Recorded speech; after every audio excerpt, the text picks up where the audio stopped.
pagraba uzstādīšana Lietuvā. Greizi nogāja praktiski viss.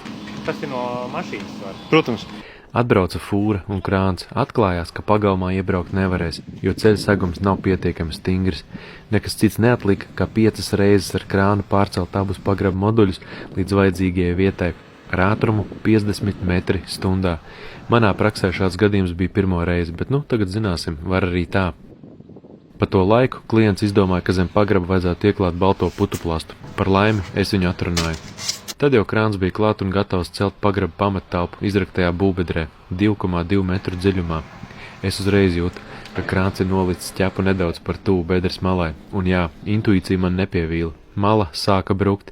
Par laimi tepat bija arī ekskavators, kas šmuci ātri salaboja, un darbs varēja turpināties. Pamatmodulu pagaidu versijā nolikām nedaudz tā kā iegrieztu. Piedāvājām klientam tā arī atstāt. Šī ideja saimniekiem ļoti patika, un tā arī palika.